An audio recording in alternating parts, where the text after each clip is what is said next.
तो आज का हम लोग का टॉपिक है साधारण ब्याज। ठीक है, तो आज हम लोग केवल इसका जो बेसिक नॉलेज है या मतलब क्या बोलें, जो बेसिक है केवल वही जानने वाले हैं। ठीक है ना, तो चलिए देखते हैं।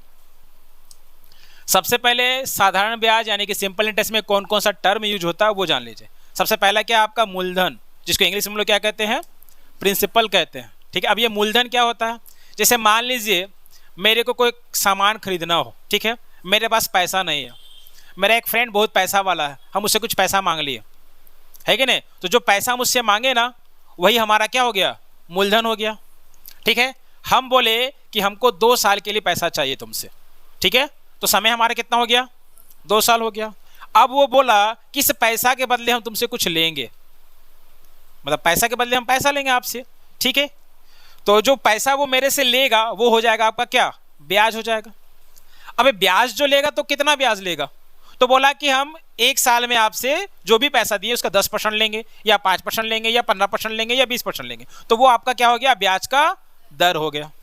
अब जब मूलधन जो हम उससे लिए थे, ब्याज जो टोटल हुआ, उन दोनों को मिला करके जब उसको रिटर्न करेंगे तो जो रिटर्न करेंगे उसी को हम लोग क्या कहेंगे, मिश्रधन कहेंगे या अमाउंट कहेंगे। क्लियर है, कोई दिक्कत? आगे चलिए। अब यहां पर सिंपल इंटरेस्ट का कुछ फॉर्मूला होता है, ये बेसिक फॉर्मूला है।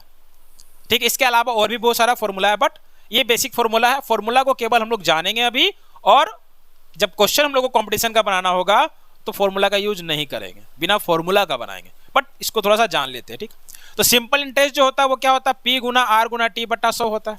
ठीक है, जहां पर SI क्या है, साधारण ब्याज, जिसको सिंपल इंटरेस्ट कह रहे हैं। P क्या है हमारा, प्रारंभिक राशि या मूलधन या पूंजी। ठीक है ना, P को क्या कहेंगे, प्रारंभिक राशि, मूलधन या पूंजी कहेंगे। उसके बाद R क्या हमारा, ब्याज का दर प्रतिशत में, और हमारा T हो गया समय वर्ष में। ठीक है ना, और ये A फॉर अमाउंट हुआ। अमाउंट का फॉर्मूला क्या होता है, ये होता है P गुना 1 प्लस R गुना T बटा 100 होता है। ठीक है, यहां तक कोई दिक्कत नहीं, ये बेसिक फॉर्मूला हुआ। ठीक, अब इस फॉर्मूला पर एक क्वेश्चन हम लोग बना लेते हैं। क्या है, एक व्यक्ति ने 2 वर्ष के लिए 4% प्रतिवर्ष साधारण ब्याज दर पर 5,000 रुपये उधार लिए। तो यहाँ पर उधार लिए कितना, 5,000, यानी कि P 5,000 हो गया, यानी कि मूलधन जिसको हम लोग प्रिंसिपल कहते हैं, ये 5,000 हो गया। कितना समय के लिए लिया, 2 वर्ष के लिए, तो यहाँ T कितना हो गया, 2 वर्ष हो गया। और ब्याज का दर कितना है, यानी कि R का वैल्यू यहाँ पर कितना है, 4% है। निकालना क्या है, ब्याज निकालना है। तो ब्याज का फॉर्मूला SI बराबर क्या होता है, P गुना R गुना T बटा 100। ठीक है, अब P का वैल्यू यहां पर 5,000 दिया हुआ है,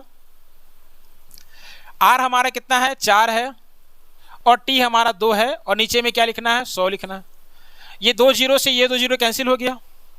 अब 4 को 2 से गुना की 8, 8 को 5 से गुना की कितना, 40, और ये जीरो उतर गया, तो ये हमारा 400 क्या आ गया, सिंपल इंटरेस्ट आ गया।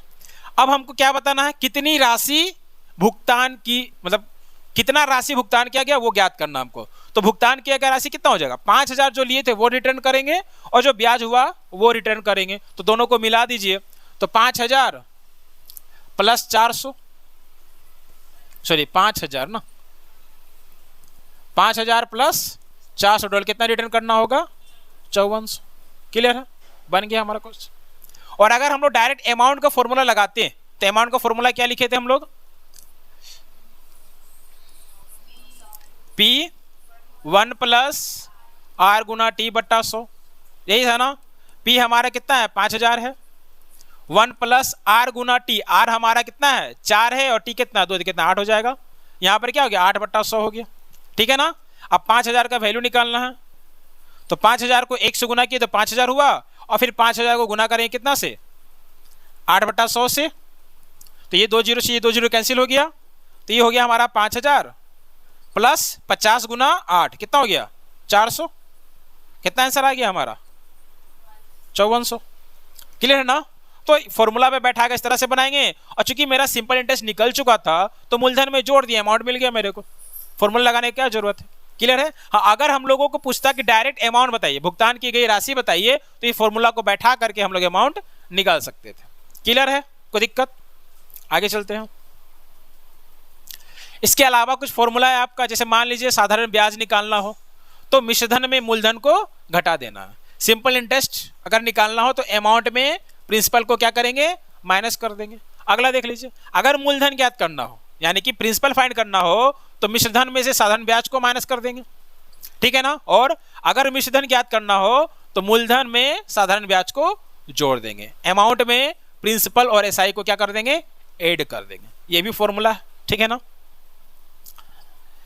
अब इसका क्या है, अब इससे भी बहुत सारा फॉर्मूला हम लोग डेराइव कर सकते हैं, ठीक है। अगर मान लीजिए एसआई हम लोगों को दे दिया है, प्रिंसिपल दे दिया है और टाइम दे दिया, हमको आर निकालना है, तो आर का फॉर्मूला यहां से क्या हो जाएगा, 100 को उधर भेजेंगे तो एसआई गुना 100 हो जाएगा, ठीक है ना। चूंकि आर हमको निकालना तो टी और पी को इधर भेजेंगे, क्या हो जाएगा, पी इंटू टी हो जाएगा। तो रेट ऑफ इंटरेस्ट का फॉर्मूला क्या होगा, एसआई गुना 100 बटा पी इंटू टी। क्लियर है।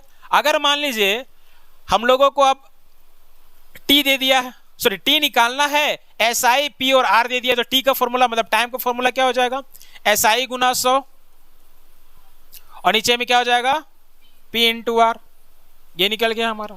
अगर मान लीजिए हमको प्रिंसिपल निकालना हो, बाकी सारा एस आई दिया हुआ है, रेट ऑफ इंटरेस्ट दिया हुआ है, टाइम दिया हुआ है, तो हमको क्या निकालना हो, प्रिंसिपल निकालना हो, तो फॉर्मूला क्या हो जाएगा, एस आई गुना 100 और नीचे में हमारा क्या हो जाएगा, आर गुना टी।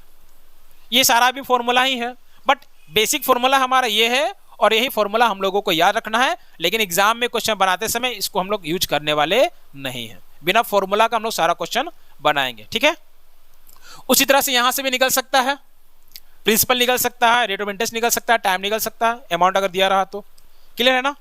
चलिए यहां तक कोई दिक्कत, आगे बढ़ते हैं।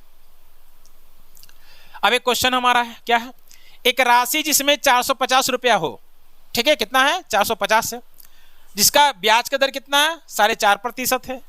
हमको वो ब्याज कितना दे रहा है, 81 रुपया ब्याज दे रहा है, तो हमको बताना है टाइम कितना है। यानी कि यहाँ एस आई दिया हुआ है, एस आई बराबर यहाँ पर 81 दिया हुआ है ना, और प्रिंसिपल कितना दिया हुआ मेरा, 450 रुपये दिया हुआ है, और रेट ऑफ इंटरेस्ट कितना है, 4.5%। क्लियर है। यहाँ पर आपको बताना क्या है, रेट ऑफ सॉरी टाइम बताना है। तो अभी थोड़ी देर पहले टाइम का फॉर्मूला निकाले हम लोग, क्या निकाले, टी बराबर एस आई गुना 100 और नीचे में क्या आ जाएगा, पी इंटू आर आ जाएगा।